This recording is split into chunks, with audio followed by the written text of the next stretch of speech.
নমস্কাৰ বন্ধুসকল অসম বুৰঞ্জীৰ 6 নম্বৰ ভিডিঅ'টোলৈ আপোনালোকক স্বাগতম জনাইছোঁ। আজি আমি ইয়াত 241 নম্বৰৰ পৰা প্ৰশ্নবিলাক ডিসকাস কৰিম। তো বলক আমি আৰম্ভ কৰোঁ। প্ৰথম প্ৰশ্নটো হ'ল শালস্তম্ভ বংশৰ প্ৰথম ৰজাজন কোন? Who was the first king of Salastambha dynasty? Option A Dharmapala, option B Sriharsha, option C Jayadeva, option D Salastambha.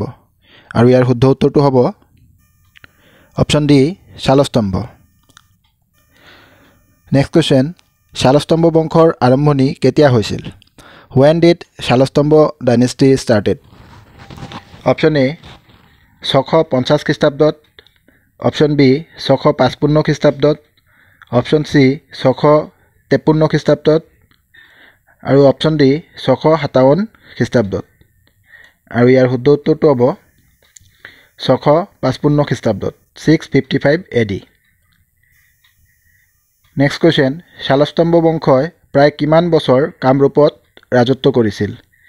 How long did Salastambha dynasty ruled Kamarupa? Option A প্ৰায় 350 বছৰ, অপশ্যন বি প্ৰায় 380 বছৰ, অপশ্যন চি প্ৰায় 400 বছৰ আৰু অপশ্যন ডি প্ৰায় 500 বছৰ।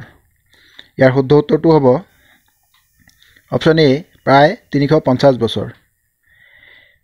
655 খ্ৰীষ্টাব্দৰ পৰা 990 খ্ৰীষ্টাব্দলৈ শালস্তম্ভ বংশই প্ৰায় 350 বছৰ ৰাজত্ব কৰিছিল কামৰূপত। নেক্সট কুৱেশ্যনটো হ'ল শালস্তম্ভ বংশৰ শ্ৰেষ্ঠ ৰজাজন কোন? Who was the most famous king of Salastambha dynasty? Option A Dharmapala, option B Sriharshadeva বা শ্ৰীহৰ্ষ, অপশ্যন চি জয়দেৱ আৰু অপশ্যন ডি শালস্তম্ভ। ইয়াৰ শুদ্ধ উত্তৰটো হ'ব অপশ্যন বি শ্ৰীহৰ্ষদেৱ বা শ্ৰীহৰ্ষ। নেক্সট কুৱেশ্যনটো হৈছে শ্ৰীহৰ্ষদেৱৰ কন্যাৰ নাম কি আছিল? What was the name of Sriharshadeva's daughter? Option A Rajyamati, option B Bhanumati, option C Malati আৰু অপশ্যন ডি ওপৰৰ এটাও নহয়। আৰু ইয়াৰ শুদ্ধ উত্তৰটো হ'ব অপশ্যন এ ৰাজ্যমতী। নেক্সট কুৱেশ্যনটো হ'ল শ্ৰীহৰ্ষদেৱৰ কন্যা ৰাজ্যমতীৰ বিয়া কাৰ লগত হৈছিল? Sriharshadeva's daughter Rajyamati got married to? Option A Jayadeva, option B Bhanudeva, option C Pushkaradeva আৰু অপশ্যন ডি ওপৰৰ এটাও নহয়। ইয়াৰ শুদ্ধ উত্তৰটো হ'ব অপশ্যন এ জয়দেৱ। নেক্সট কুৱেশ্যনটো হৈছে জয়দেৱ কোন দেশৰ ৰজা আছিল? Jayadeva was the king of which country? Option A Bhutan, option B Nepal, option C Cooch Behar আৰু অপশ্যন ডি ওপৰৰ এটাও নহয়। ইয়াৰ শুদ্ধ উত্তৰটো হ'ব অপশ্যন বি নেপাল। নেক্সট কুৱেশ্যনটো হ'ল নেপালৰ বিখ্যাত পশুপতিনাথ মন্দিৰ কোনে নিৰ্মাণ কৰাইছিল বুলি জনা যায়? Who constructed the famous Pashupatinath temple in Nepal? Option A Rajyamati, option B Bhanumati, option C Jayadeva আৰু অপশ্যন ডি ওপৰৰ এটাও নহয়। ইয়াৰ শুদ্ধ উত্তৰটো হ'ব অপশ্যন এ ৰাজ্যমতী। নেপালৰ মহাৰাণী ৰাজ্যমতীয়ে বিখ্যাত পশুপতিনাথ মন্দিৰ নিৰ্মাণ কৰোৱাইছিল বুলি জনা যায়। ৰাজ্যমতী কোন আছিলে? শ্ৰীহৰ্ষদেৱৰ কন্যা। শ্ৰীহৰ্ষদেৱৰ কন্যা ৰাজ্যমতীৰ বিয়া হৈছিল নেপালৰ ৰজা জয়দেৱৰ লগত আৰু তেতিয়া তেওঁ নেপালৰ মহাৰাণী হৈছিল। তেওঁ নেপালৰ মহাৰাণী হৈ নেপালৰ বিখ্যাত পশুপতিনাথ মন্দিৰটো নিৰ্মাণ কৰোৱাইছিল বুলি জনা যায়। নেক্সট কুৱেশ্যন, শালস্তম্ভ বংশৰ অস্থায়ী ৰাজধানী ক'ত আছিল? Where was the temporary capital of Salastambha dynasty situated? Option A Harupeshwar বা Hatapeshwar, option B Cooch Behar, option C Kamrup আৰু অপশ্যন ডি প্ৰাগজ্যোতিষপুৰ। ইয়াৰ শুদ্ধ উত্তৰটো হ'ব অপশ্যন এ হাৰুপেশ্বৰ বা হাতপেশ্বৰ। নেক্সট কুৱেশ্যন, হাৰুপেশ্বৰ বা হাতপেশ্বৰক বৰ্তমান কি বুলি জনা যায়? Harupeshwar or Hatapeshwar is now known as? Option A Tezpur, option B Sivasagar, option C Guwahati option D Hajo আৰু ইয়াৰ শুদ্ধ উত্তৰটো হ'ব অপশ্যন এ তেজপুৰ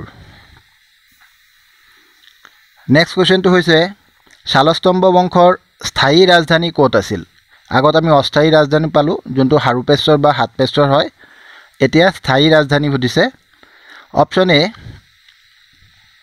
হাৰুপেশ্বৰ বা Hatapeshwar option B Cooch Behar option সি কামৰূপ আৰু অপশ্যন ডি প্ৰাগজ্যোতিষপুৰ ইয়াৰ শুদ্ধ উত্তৰটো হ'ব অপশ্যন ডি প্ৰাগজ্যোতিষপুৰ শালস্তম্ভ বংশৰ শেষৰ ৰজাজন কোন who was the last king of Salastambha dynasty option এ ত্যাগ সিংহ option B Sriharsha option C Jaydev আৰু অপশ্যন ডি শালস্তম্ভ ইয়াৰ শুদ্ধ উত্তৰটো হ'ব অপশ্যন এ ত্যাগ সিংহ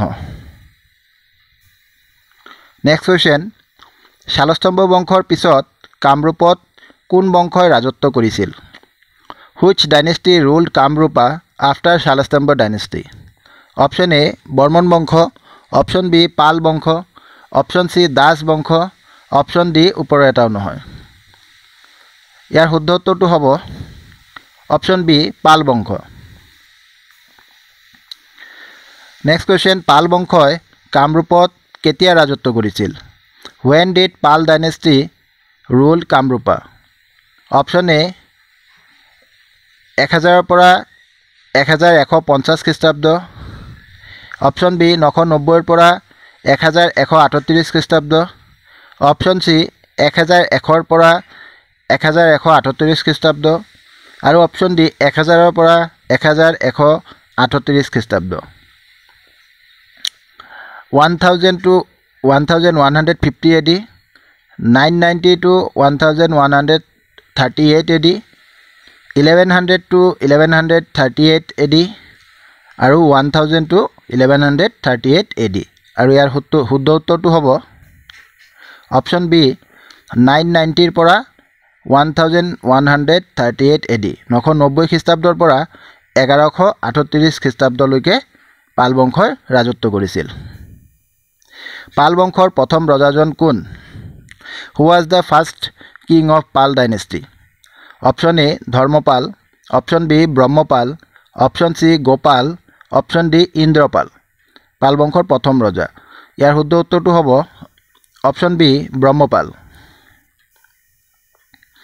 নেক্সট কুৱেশ্যনটো হ'ল পাল বংশৰ মুঠ কেইজন ৰজাই কামৰূপত ৰাজত্ব কৰিছিল how many king of Pal dynasty ruled Kamarupa option A 5 জন অপশ্যন বি 6 জন অপশ্যন চি 7 জন আৰু অপশ্যন ডি 8 জন ইয়াৰ শুদ্ধ উত্তৰটো হ'ব অপশ্যন চি 7 জন এই 7 জনৰ নাম ইয়াত দিয়া আছে চাওক প্ৰথম ব্ৰহ্মপাল পিছত ৰত্নপাল পিছত ইন্দ্ৰপাল গোপাল হৰ্ষপাল ধৰ্মপাল আৰু জয়পাল এই 7 জন ৰজাই পাল বংশৰ কামৰূপত ৰাজত্ব কৰিছিল আৰু তেওঁলোকৰ ৰাজত্বকালবিলাক দিয়া আছে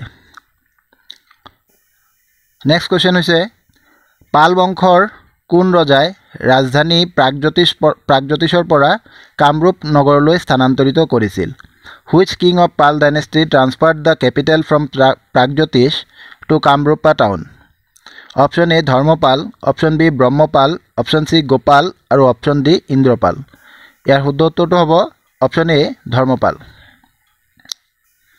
নেক্সট কুৱেশ্যন হৈছে পাল বংশৰ অন্তিম ৰজাজন কোন who was the last king of Pal dynasty option A Jaypal option B Brahmapala option C Gopal আৰু অপশ্যন ডি ইন্দ্ৰপাল ইয়াৰ শুদ্ধ উত্তৰটো হ'ব অপশ্যন এ জয়পাল আৰু তেওঁৰ ৰাজত্বকাল আছিল 1120 খ্ৰীষ্টাব্দৰ পৰা 1138 খ্ৰীষ্টাব্দ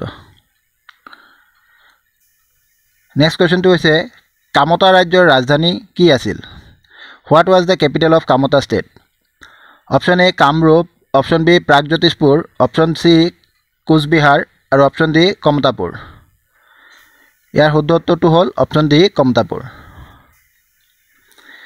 নেক্সট কুৱেশ্যনটো হৈছে ইখতিয়াৰুদ্দিন মালিক উজবেক তুগৰিল খাই কেতিয়া কামৰূপ আক্ৰমণ কৰিছিল when did ইখতিয়াৰুদ্দিন Malik Tughril Khan attacked Kamarupa option A 1257 খ্ৰীষ্টাব্দ অপশ্যন বি 1357 খ্ৰীষ্টাব্দ অপশ্যন চি 1457 খ্ৰীষ্টাব্দ আৰু অপশ্যন ডি 1157 খ্ৰীষ্টাব্দ ইয়াৰ শুদ্ধ উত্তৰটো হ'ব 1257 খ্ৰীষ্টাব্দ।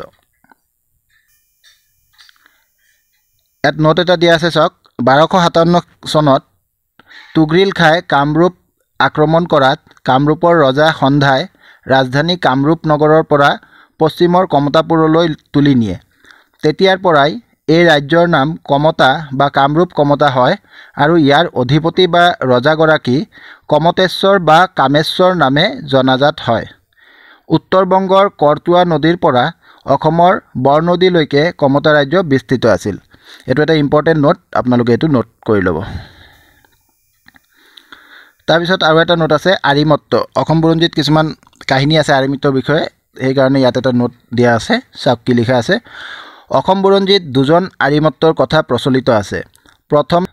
প্ৰথম জনশ্ৰুতি মতে আৰিমত্ত আছিল প্ৰাচীন কামৰূপৰ ৰজা।